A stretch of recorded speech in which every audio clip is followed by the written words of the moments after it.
Welcome to New Start at Home. I'm your host, Dr. David DeRose. With me today, Hildelisa Flickinger, registered dietitian and master's trained nutrition specialist. Hildelisa, it's always great to have you on the program. Thank you for having me. We've been talking in previous episodes about weight, the huge problems that Americans are facing in this area. And I know a lot of times some people say we're just hyping this up as health professionals. Is this everything that it's blown up to be?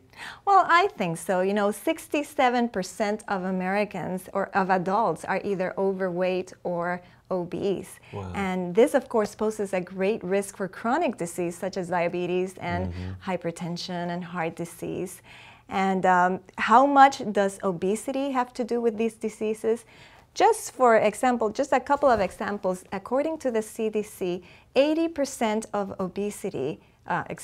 of diabetes is related to obesity. So this is not a radical group. Centers for Disease Control is a well-recognized government agency, and they're saying that 80% of diabetes in America is due to obesity, at least in part? Right, and Wow. 70% of heart disease, cardiovascular disease, is due to obesity too. So we've got to get some more practical hints today, how people can help trim those waistlines, and as a registered dietitian, you've got great expertise in this area. What kind of things do you find connect with people? What kind of practical things help them to lose a few pounds? Well, there are three basic strategies to help with weight loss. Number one, that would be to eat more foods that are low in energy density. Number two, to be physically active. And number three, to reduce portion sizes. Now, portions, of course, this is a main contributor to obesity in our country because Americans eat too much. We have oversized our plates on ourselves. But I mean, it's not really our fault, is it? Because you go into a restaurant, a fast food place, and they want to give you some kind of super-sized serving. Isn't that the way it works? You get more for your money? That's right.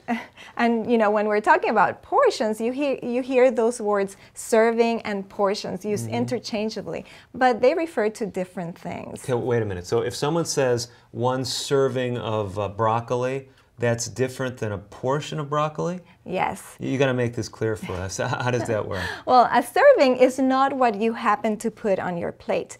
A serving is actually a specific amount of food defined in common measurements, such as cups and tablespoons, basically to make recommendations for the basic food groups. Okay, so a serving is kind of dietitian, medical, specialist Right. language. It's the recommended amount of food. Help me here. Let's say someone says a serving of meat. What does that look like? Okay, a serving of meat is going to look basically like a deck of cards. It's about 2 to 3 ounces of A deck meat. of cards, I mean, that's tiny. Because a portion, what someone puts on their plate, is usually much bigger than that, isn't it? Right. So a portion is actually what you choose to put on your plate, and that could be smaller or larger than the recommended serving size. Okay, so can we use this information somehow, this portion size information, to plan our plates, to plan our meals? Yes. Now, the first thing you want to do to reduce your portion size is to use smaller plates. Okay. Now, you know that in the 1960s, the average dinner plate was 9 inches. Wow. And it held about 800 calories. Through the years, that, of course, has increased.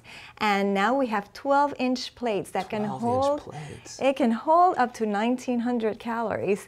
And here I ran across this plate. It's called a portion plate, and it's a 9-inch plate, and it has different pictures that illustrates different portions that they recommend for different foods. But what I like best is that it gives what an ideal meal should be. And what is that? I mean, how does it show you an ideal Well, meal? you can do this with your own plate. Okay. And that would be you divide it in half, and half of the plate should be your fruits or vegetables. Okay. And then the second half, you divide it again in half. So 1/4 of the plate should be your healthy grains, and the remaining quarter would be the protein food. And I recommend that be plant-based proteins like Very beans. good. and So legumes. basically, I can lose weight. I mean, I don't want to lose weight, but if someone's trying to lose weight, they can simply cut their plate in half, put half of that plate into fruits and vegetables, the other half divided into quarters, if you will, and you've got the protein foods and the whole grains. I'm Dr. David DeRose. Hopefully you've learned some things today that will help you reach your health goals. If you want more information, simply go to newstartclub.com.